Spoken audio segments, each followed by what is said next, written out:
And so now we go to our second talk of the day, the second keynote actually, and this keynote is for the stream of theory and research and application. So it's a great honor to have Andreas Dengel here with us today.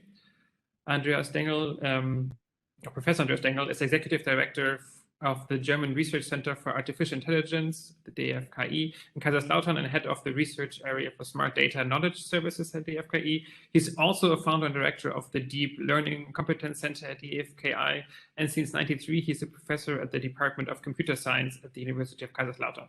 Since 2009, he also holds a professorship at the Department of Computer Science and Intelligence Systems at the Graduate School of Engineering at Osaka Prefecture University. He has chaired numerous international conferences and is on the editorial board of international journals and book series. He has written and edited 14 books and is the author of more than 500 scientific publications, many of which have been received as best paper awards. He has supervised more than 450 doctoral, master, and bachelor theses. In addition, he is the founder, initiator, and mentor of many successful startup companies, for which he was honored with the Startup Promoter of the Year Award 2015. Furthermore, Professor Dengel is fellow of the International Association for Pattern Recognition, IARP, and chairman of the Flexible Factory. So it's a great honor to have you here today. We're looking forward to your talk. Can we hear him?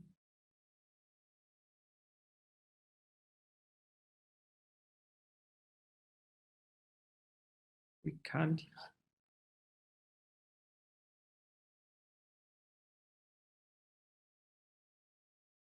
We can't hear you.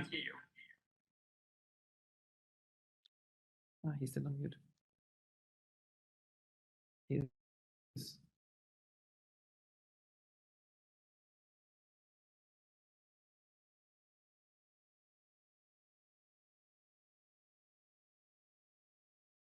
You should be able to unmute yourself.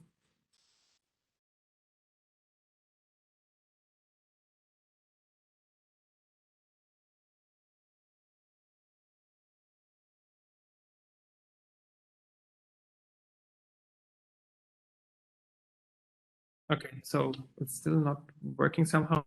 You should have the possibility to unmute yourself.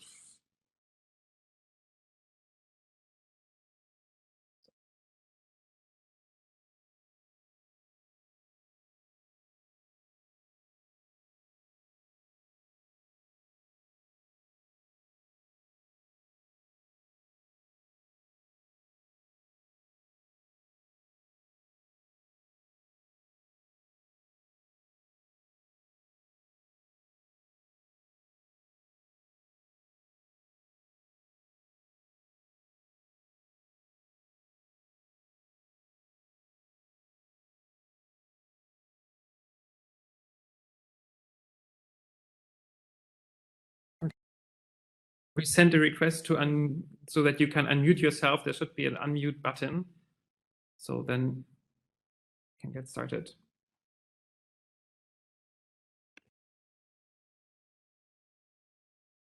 We see your screen though.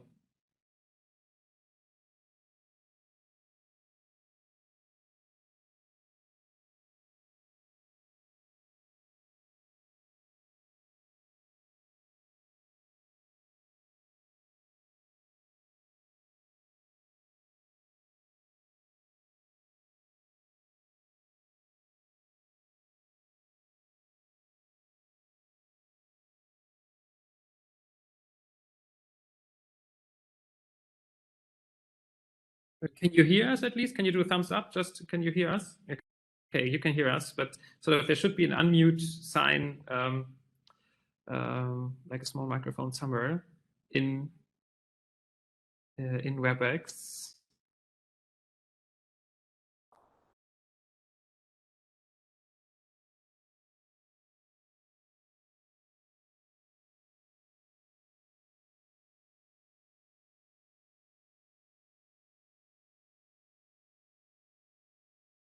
Can you hear me now? Very good, thank you. Now we can go ahead. Oh, sorry about this. Can you see my screen now? Can you see the screen as well? Yes, works. Can you see my slides? Yes. Wonderful. Sorry about this. I have no idea why I couldn't do this. I tried to click on it on the micro, but anyway, thank you for waiting and thank you for your kind introduction. I really, it's great to be here to give you an insight into recent work at DFKI. Maybe some of you don't know who is DFKI, and I just prepared one slide about it. So DFKI was founded in 1988 and nowadays has many different sites in all Germany, with the headquarters in Kaiserslautern in southwest of Germany. And we are, compared to Max Planck or Fraunhofer, we are a non-for-profit company doing contract research for many companies in the world. And as a private company, we have owners. And the owners are just listed here. You can see the common German suspects, I would say, the big names here, but also international names like Google, Intel, or Microsoft, NVIDIA, also Ricoh as a Japanese shareholder. So they own, all of them, the same shares and do discuss with us the future directions. DFKI has more than 1,200 employees, so it's in the meantime what I would say the largest AI institution in the world, purely focusing on research and being somehow independent, and also have a lot of alumni who are leaving DFKI after their education, after their training, to go to academia, to go to industry, or also to found their own startups. So that's all about DFKI. I think today it's more important also to focus on some recent applications of AI, and I selected several to show you the entire breadth of the DFKI, of the AI technology, which is a workbench.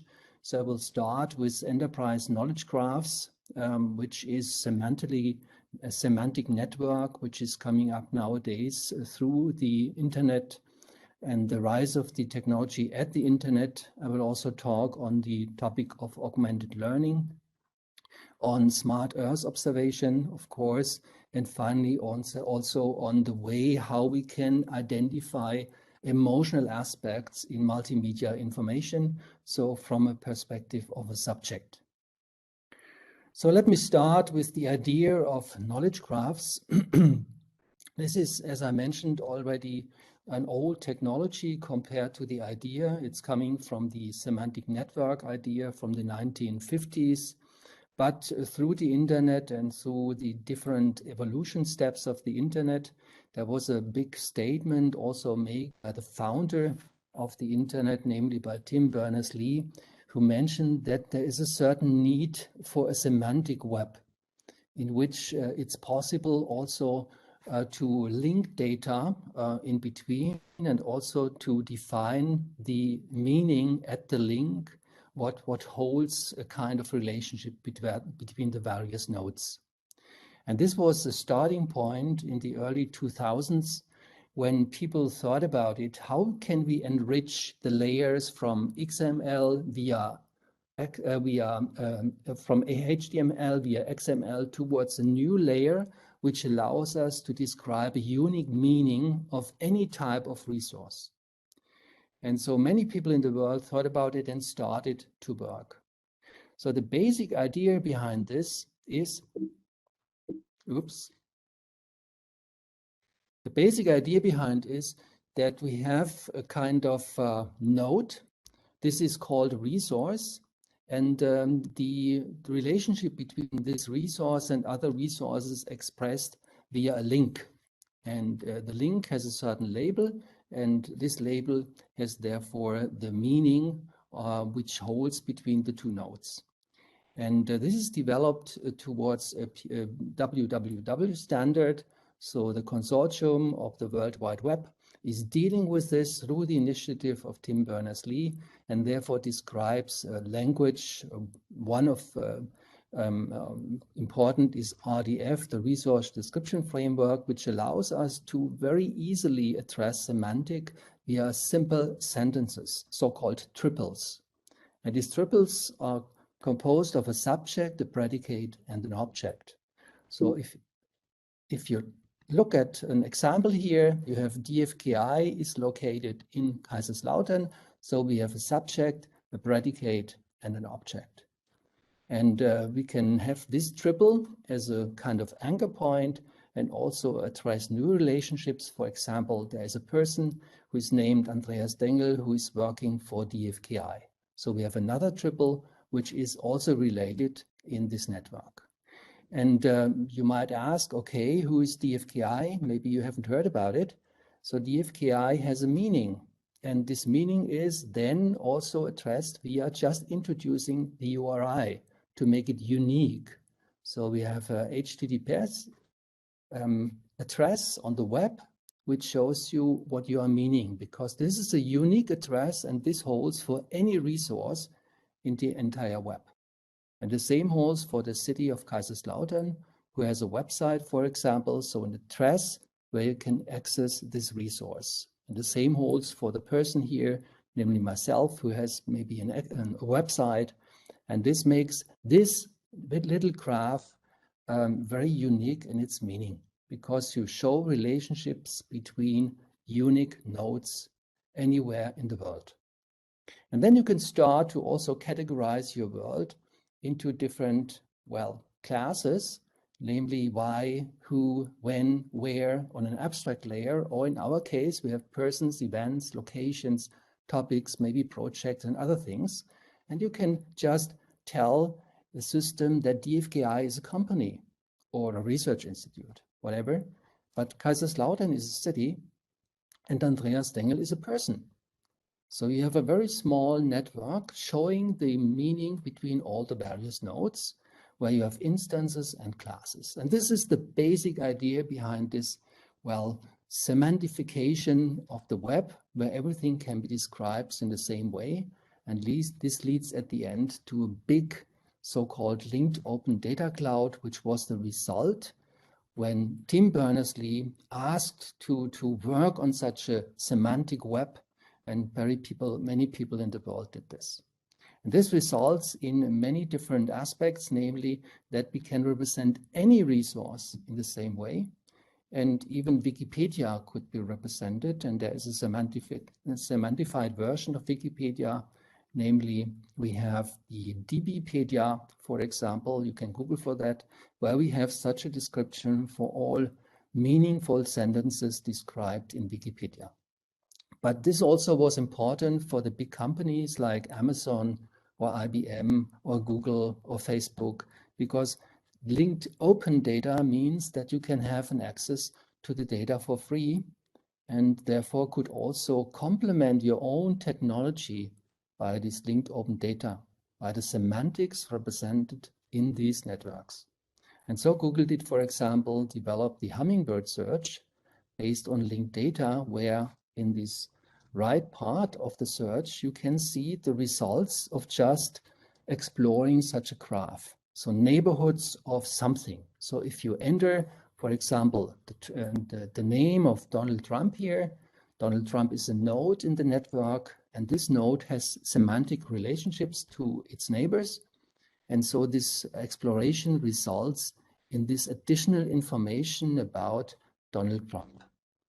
And also maybe related persons to Donald Trump, which you can also access in a certain way.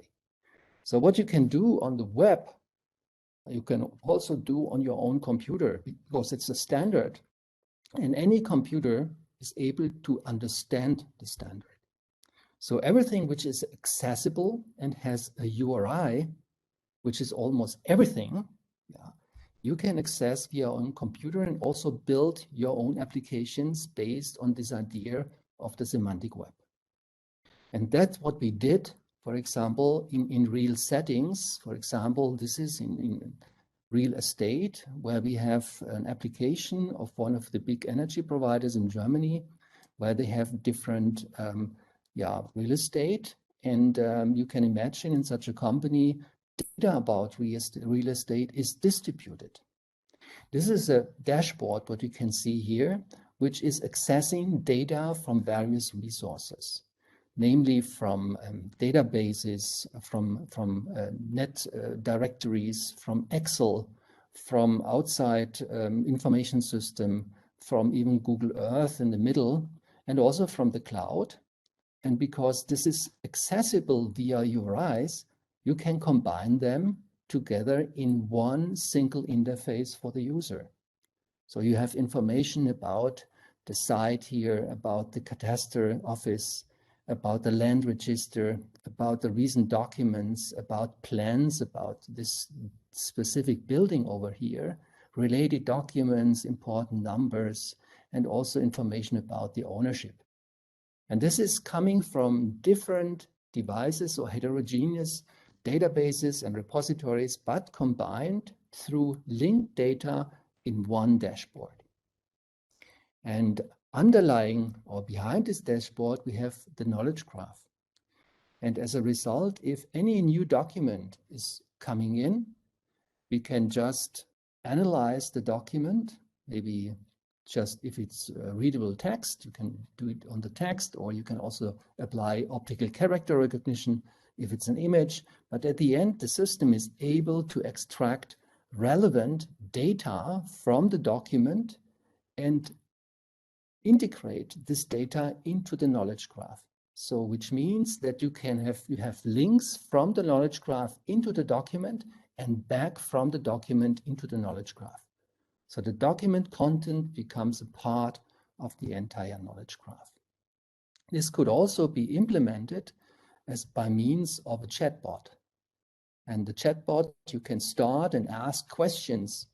And the questions are answered in the same way as Google answers your queries, because it's a kind of spreading activation in the knowledge graph.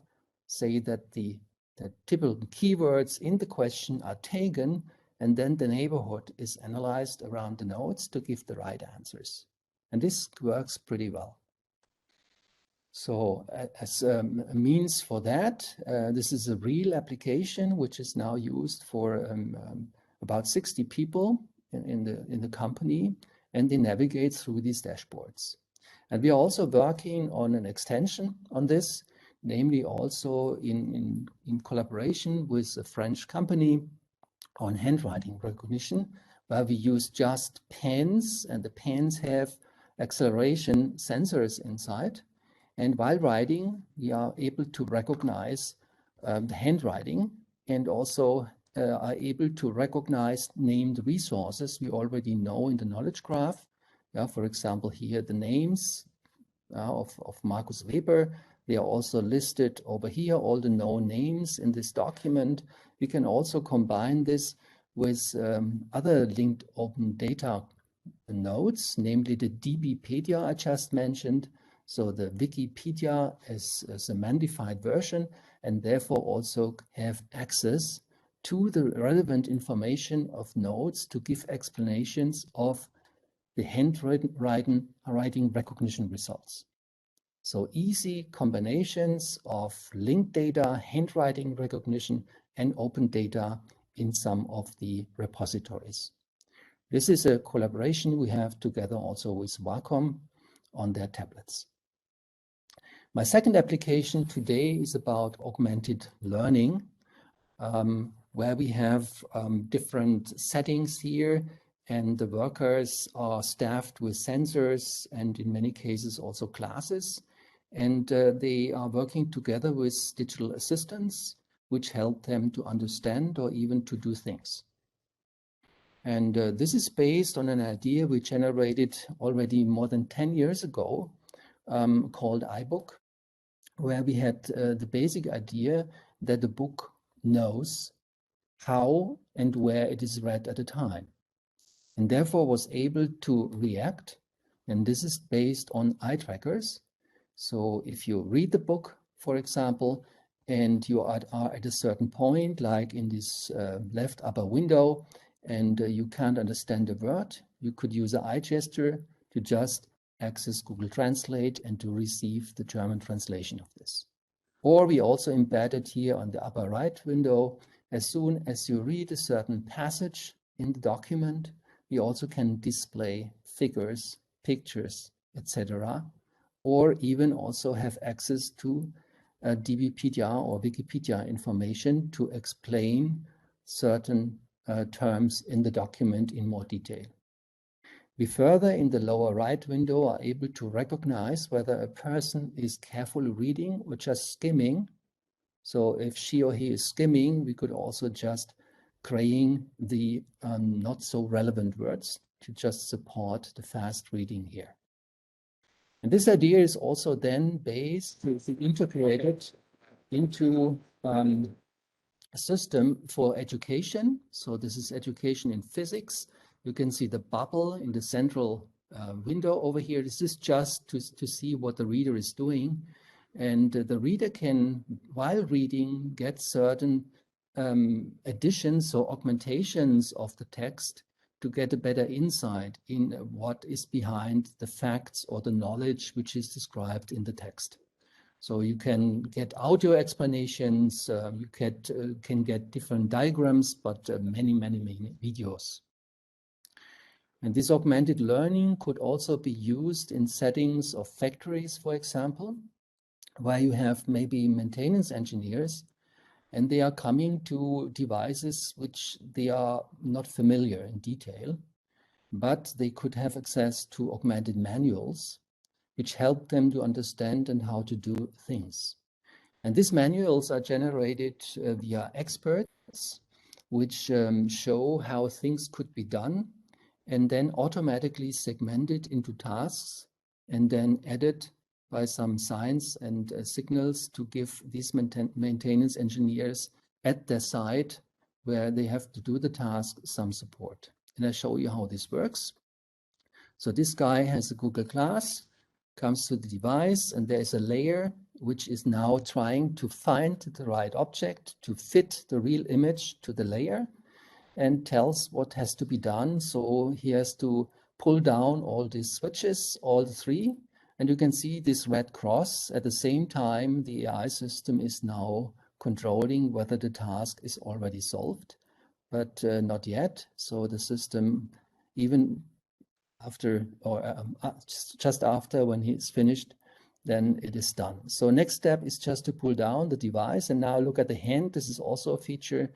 So the system also controls the position of the hand and gives some feedback by the colors, red or green, to see whether your hand has the correct position. And again, well done. So just do the component in and proceed. So we have different options to provide augmentations through education, but also through the work at a certain device. So my third application, an example, is in the domain of subjective concept recognition. And this goes back or is based on the situation that nowadays we have a completely change in communication, that text is not the dominant communication media, but rather images. So many images are also sent with a short text to just prove things has happened, just as this accident over here, or this child work, or we have also violence in the web, or we have disasters, but also scandals. And as you can see, if you do studies, people are trusting much more in these images, and therefore the communication is very focused on multimedia information, on images in combination with text. And the idea we had here is just to investigate what impression has this communication on the person who is looking at the message. One example is here from social media, where the New York Police Department had generated their own feed here to get some feedback from the population, from the citizens of New York. The idea is, of course, to get some positive feedback. But they received lots of messages, and some of them I like to show you here. The first is here: the New York Police Department engages with its community members, changing hearts and minds one button at a time. And the second one is that the one your public relations people requested?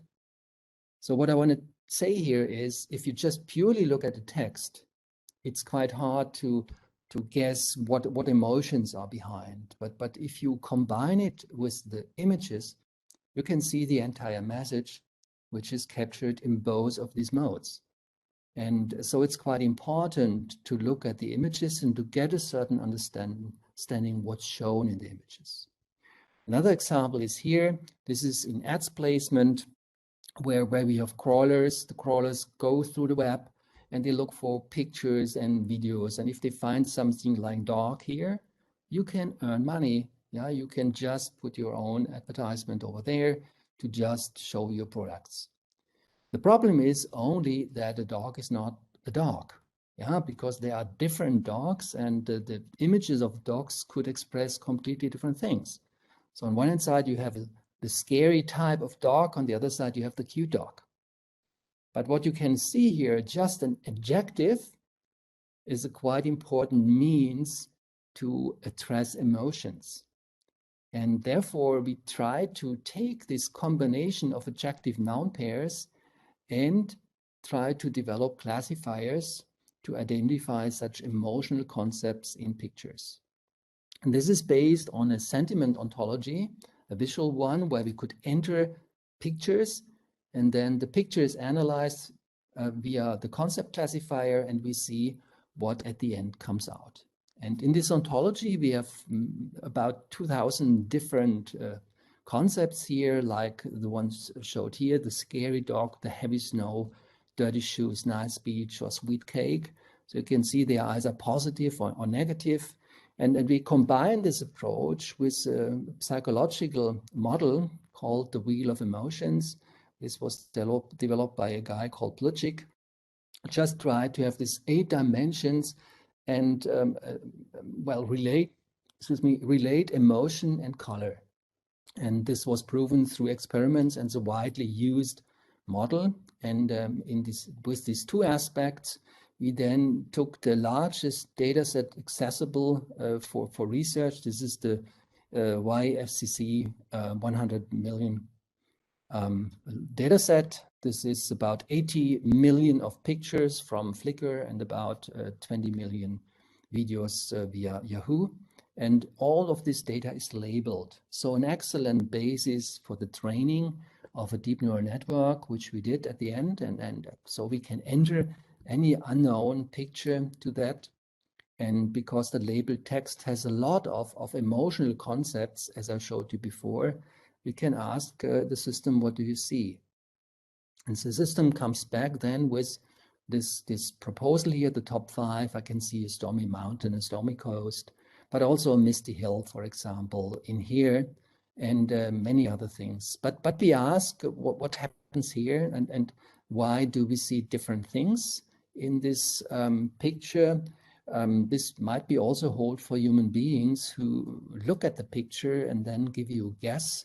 So maybe one of the 5 might be part of this guess, but we also try to localize where these concepts are positioned or in this picture, and therefore developed a extended network, which was at the end able to localize the responsible pixel areas for those concepts in different parts of the image.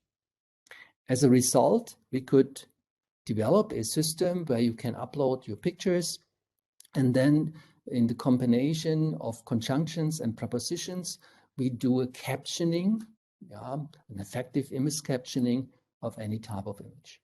So we had different concepts recognized, like the stunning architecture in a busy city, or the hot guy, one concept, with a pensive face, another concept, and a nice hat, another concept. And this could be combined, and at the end, we can capture a picture collection in a certain way. So my 4th example are smart Earth observation. And Dfki has a big collaboration with ESA on different aspects. We are starting also through the Phi Week next week, another big project. And in this domain, we are trying also to get insights into various aspects. This is a multimodal approach where we could train neural networks with different modes, because In our case, we have access to Landsat 8 data, which gives us a multispectral band of information, which could be used to analyze the roofing of houses in a certain way, in a certain area of the world where we have material available, and therefore could also get an insight into slum and proliferation. So we use different parts of this image, and then you can see this is an example of Mumbai, where at the end we have an analysis of this land cover, land use around Mumbai with categorization of the entire environment. So we have something which is, we have no settlement, but then we also can see the slums, the more informal areas of the settlement, where we have metal roofs or shingles or thatch at the end, and therefore could get an impression of where the slums are located, a kind of guess. This guess is then used as an input also to analyze different areas. This is part of Nairobi, where we have the formal parts up here and the informal parts down there.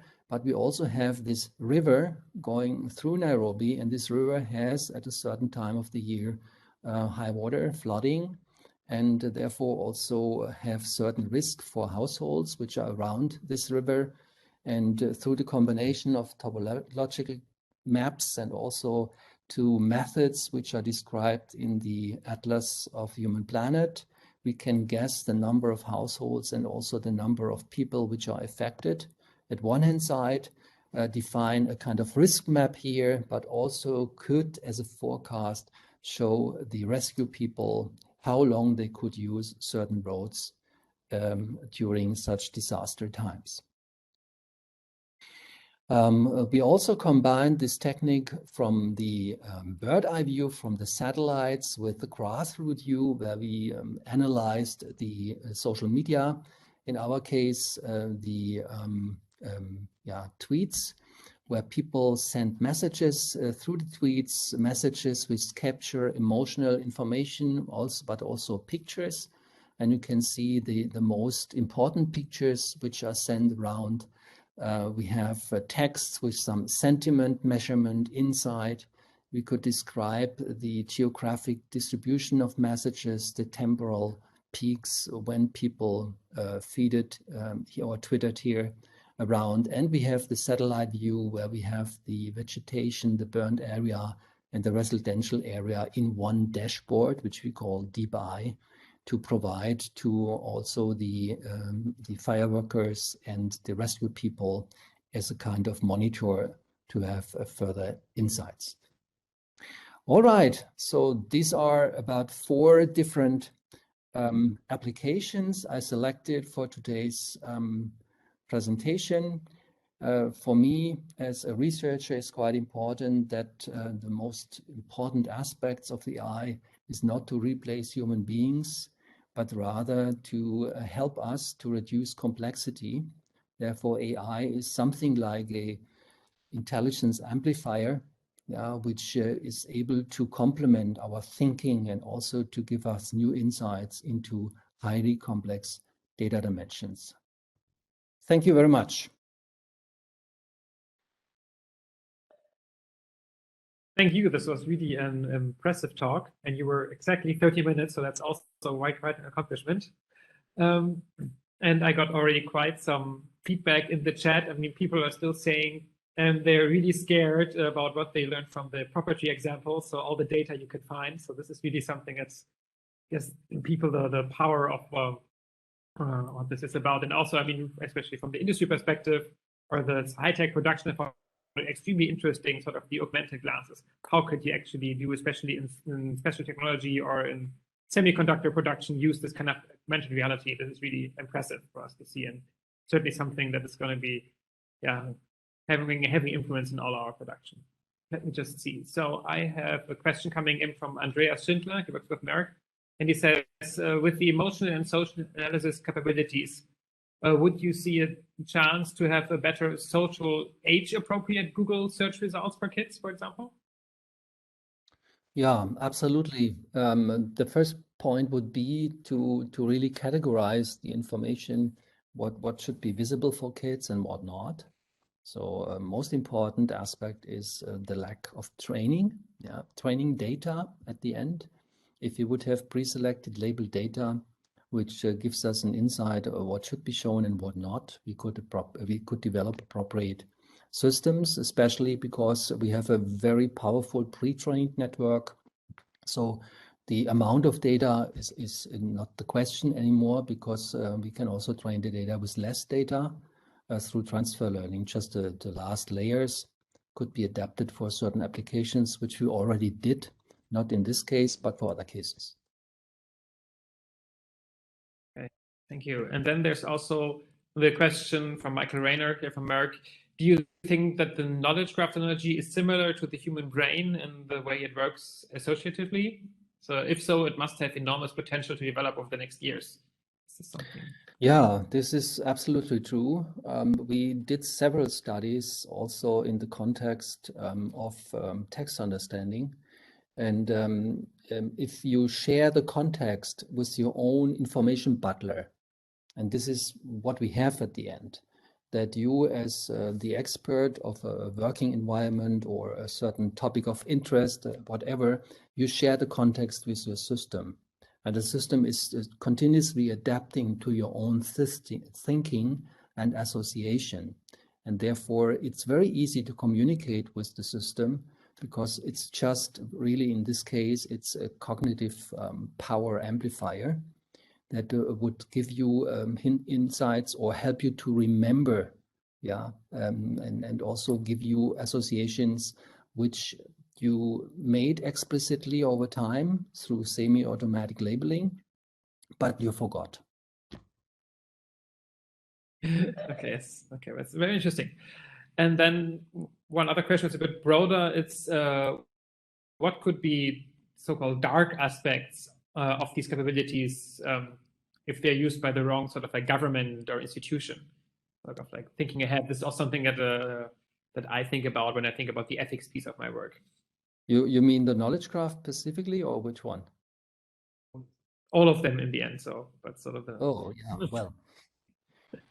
Yeah, I think the knowledge graph itself, as we use it, is a system which has all these user rights of reading and writing. You can give parts of the knowledge graph, or you can open up the parts of the knowledge graph to your peers or to the department or to the company, but you can also hide it. It's up to you, and this works somehow. And of course, I think these days, and we can read it every week in the newspapers, or we can see it in the news at TV. Our systems are still lacking in the right aspects to make them safe enough.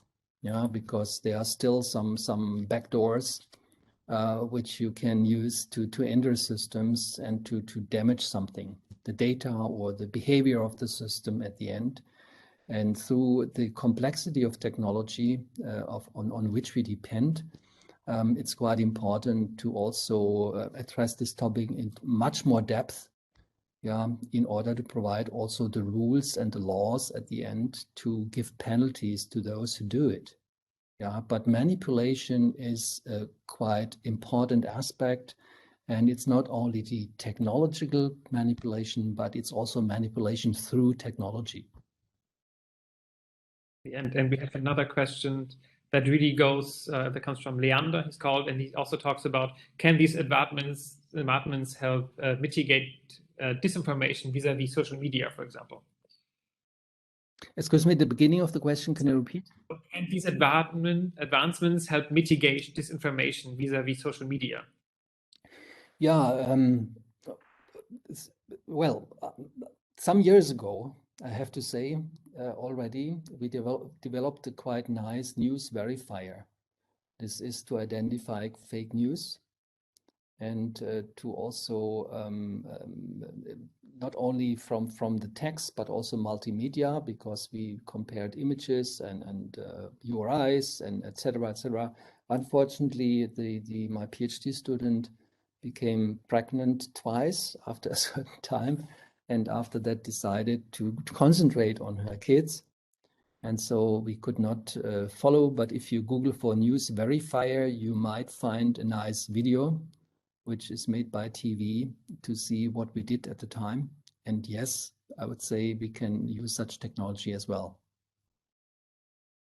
Okay, we have another question coming in from Ole Jakob, and it's for the effective image captioning. He subjectively see difference to regular image captioning, but he asked whether you have metrics that somehow capture the different effects in different way than previous metrics.